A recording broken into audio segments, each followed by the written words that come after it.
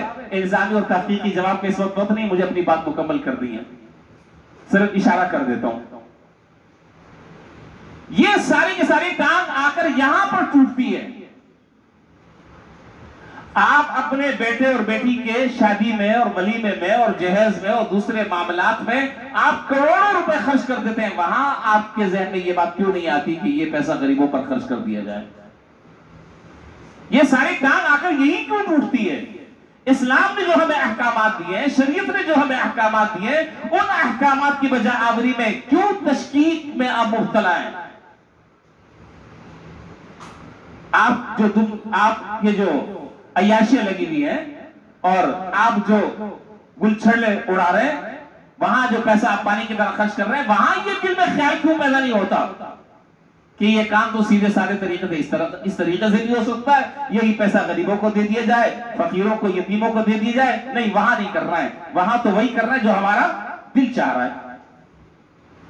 آج آپ کو قربانی پر اعتراض ہے، کل آپ جو ہے وہ نماز پر اعتراض کر لیں گے، پرسوں آپ روزے پر اعتراض کریں گے. تو اسی طریقے سے کرتے کرتے تو دین کا حلیہ ہی بگڑ جائے گا. یاد رکھے میری بات، اہم بات یاد رکھے ہمیشہ کے لیے، جو عبادت اللہ تعالیٰ نے جس انداز سے، جس صورت میں مشروع فرمائی ہے، متعین فرمائی ہے، اس دنیا میں کسی مائی کے لال کو یہ جرت نہیں ہے کہ وہ اس اللہ تعالیٰ کے حکم کو تبدیل کر دے یا اس میں تغیر و تبدل کر دے. یہ اختیار اللہ اور اس کے رسول کا تھا، ختم. اب قیامت تک کے یہ عبادت اسی طریقے سے جاری اور ساری رہے گی انشاءاللہ.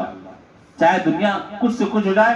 ابھی تو 1 لاکھ کا 2 لاکھ کا جانور ہے، اگر 1 کروڑ روپے کا بھی اگر جانور ہو گیا تو وہ عبادت اسی صورت میں ہی ادا ہوگی، کوئی اور صورت نہیں.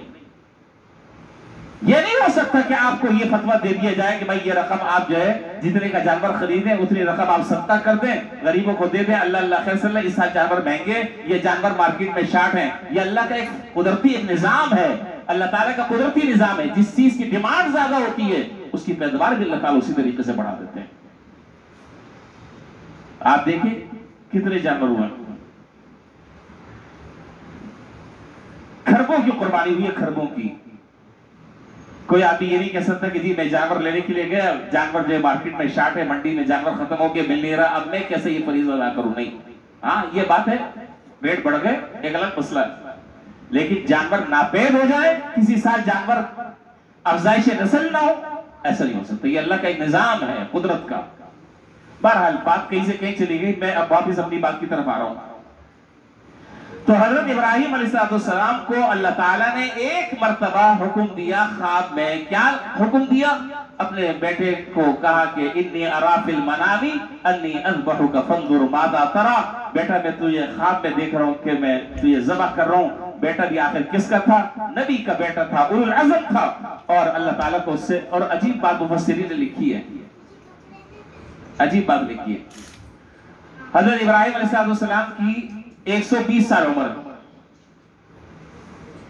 120 سال عمر، دعا کی اللہ تعالیٰ سے کہ ربی حبلی من الصالحین۔ ذرا سا غور کیجئے گا، ذرا توجہ رہے میری طرف، ربی حبلی من الصالحین،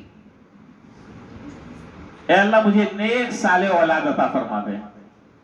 جواب جو ہے وہ سوال کے مطابق نہیں ہے، جواب کچھ اور دیا ہے، کیا دیا؟ فبشرناہ بغلام حلیم، یعنی صالح بیٹے کی دعا مانگی جا رہی ہے اور جواب مل رہا ہے کہ ہم آپ کو حلیم بیٹا عطا کریں گے۔ نہیں سمجھ رہے بات میرا خیال، دعا مانگی جا رہی ہے صالح بیٹے کی، اور دعا قبول کی جا رہی ہے ان الفاظ کے ساتھ کہ فبشرناہ بغلام حلیم، ہم حلیم بیٹا آپ کو دیں گے۔ سوال کچھ کیا جا رہا ہے، جواب کچھ دیا جا رہا ہے۔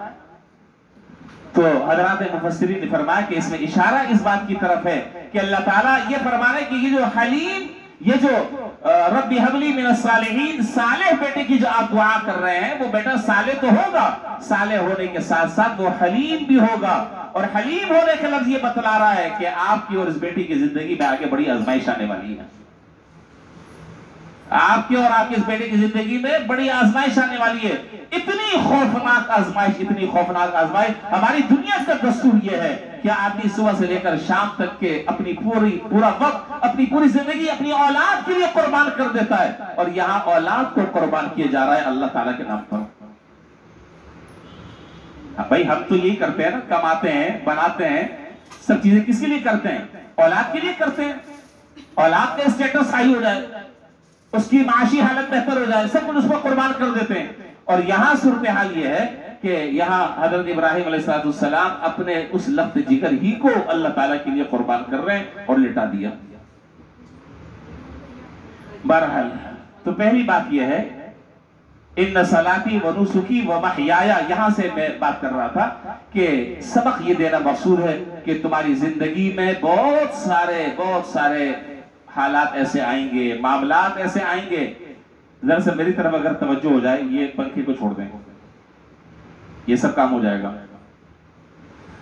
سبق یہ دیا جا رہا ہے کہ تمہاری زندگی میں جب کبھی کوئی ایسا معاملہ آ جائے کہ دو شکلیں سامنے ہوں، ایک ہے اللہ تعالیٰ کی نافرمانی، اور ایک ہو رہا ہے اللہ تعالیٰ کے حکم کی فرما برداری، تو اب اپنے نفس کو کچلنا ہے، اپنے خواہشات کو قربان کرنا ہے، اس کے گلے پر چھری پھیرنی ہے، اور ہمارے حکم کو تمام احکامات پر مقدم کرنا ہے۔ اگر یہ جذبہ پیدا ہو گیا تو اس کا معنی یہ ہے کہ تم نے اس قربانی کے فلسفے کو صحیح طریقے سے سمجھ لیا۔ ایک بات، اور دوسری بات یہ ہے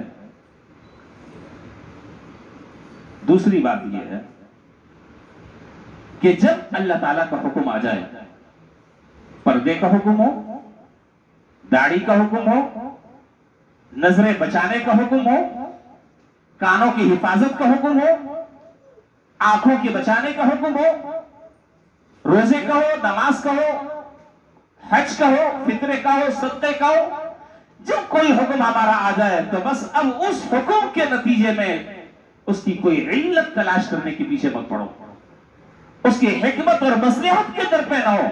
تم بندے ہو بندے، اور بندے کا حال یہ ہوا کرتا ہے اور بندے کا مقام یہ ہوا کرتا ہے کہ وہ تو اپنے آقا اور اپنے مولا کا بندہ اور غلام ہوتا ہے. جس طرف وہ حکم دے دے اس کو یہ اختیار نہیں ہوتا کہ جی یہ کام میں کیوں کروں، اس کی لوجک کیا ہے، اس کا فلسفہ کیا ہے، اس کی حکمت کیا ہے، اس میں مصلحت اور اس میں راز کون سے چھپا ہوا ہے، پہلے آپ مجھے وہ بتائیں پھر میں کروں گا. یہ کام بندے کا نہیں ہوتا.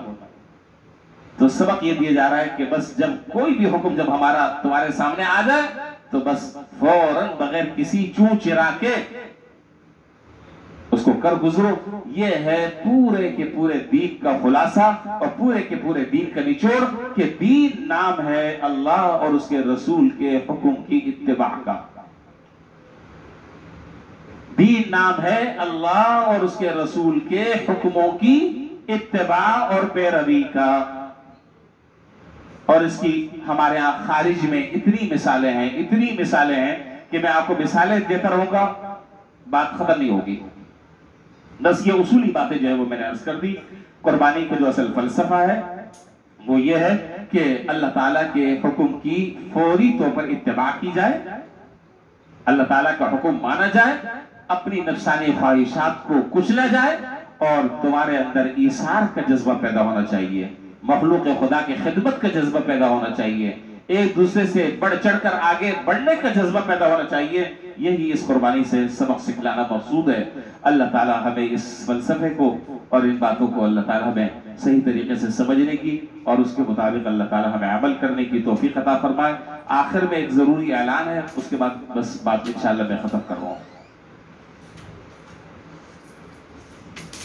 یہ درخواست بہت ہی ہمدردانہ برادرانہ آپ سے میری التماس ہے اور انتظامیہ کی طرف سے یہ ایک اعلان ہے، اور اس اعلان سے صرف میں متفق نہیں بلکہ 100%، 101% میں متفق ہوں، اور یہ میری اپنی بھی دل کی آواز ہے. آپ کے علم میں ہوگا کہ جس طریقے سے یہ وبا پھیل رہی ہے اور بہت تیزی کے ساتھ پھیل رہی ہے، آج کوئی آدمی بھی اس حقیقت کا انکار نہیں کر سکتا. پہلے تو ہم یہ کہتے تھے نا ڈرامہ ہے، پہلے ہم یہ کہتے تھے ڈرامہ ہے. آج وہ ڈرامہ کہنے والے اللہ معاف کر رہا ہے، بیچارہ خود مبتلا ہے. آپ ذرا سے باہر جائیں، اسپتالوں کی ذرا صورتحال دیکھیں، کیا صورتحال ہے، بیڈ نہیں ہے، بیچارے مریض تڑپ رہے ہیں، سفارشات لگا رہے ہیں، فون کروا رہے ہیں، ایک بیڈ مل جائے. اللہ تعالیٰ ایسے وقت سے پناہ میں رکھے ہم سب کو اور اللہ تعالیٰ حفاظت فرمائے. میری درخواست آپ سے یہ ہے کہ احتیاطی تدابیر جو ہے ہم اختیار کریں. ذرا سی اگر ہم احتیاط کر لیں، دیکھیں جو مقدر میں وہ تو ہوگا، ہم مقدر کو نہیں ٹال سکتے، لیکن اپنے آپ کو خودکشی کر کر ہلاک کرنے کا حکم نہیں ہے.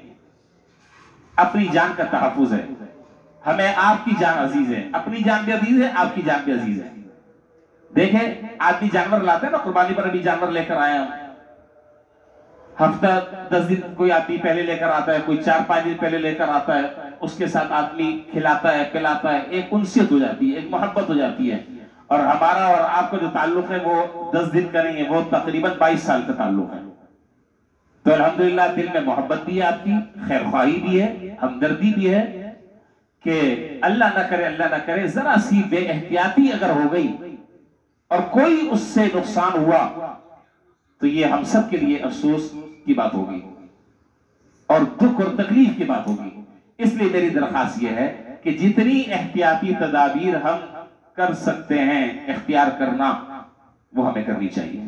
اور سب سے پہلا کام اللہ تعالیٰ سے دعا کرنی چاہیے، سب سے پہلا کام یہ ہے. اور دوسرے نمبر پر احتیاطی تدابیر جو SOPs مقرر ہیں، جو بتائی گئی ہیں، آپ کو سب معلوم ہے. خدا کے واسطے ان چیزوں پر احتیاط سے عمل کر لیں. اللہ نے چاہے انشاءاللہ یہ وبا مستقل پھیل رہی ہے، اللہ تعالیٰ انشاءاللہ اس سے ہم سب کی حفاظت فرمائیں گے اور اللہ تعالیٰ ہر طرح کی آزمائشوں سے اور اطلاعات سے اللہ تعالیٰ پوری امت مسلمہ کی حفاظت فرمائے. بس یہ میرا خاص طور پر پیغام ہے کہ کوشش کریں کہ زیادہ سے زیادہ لوگ کہیں جمع نہ ہوں.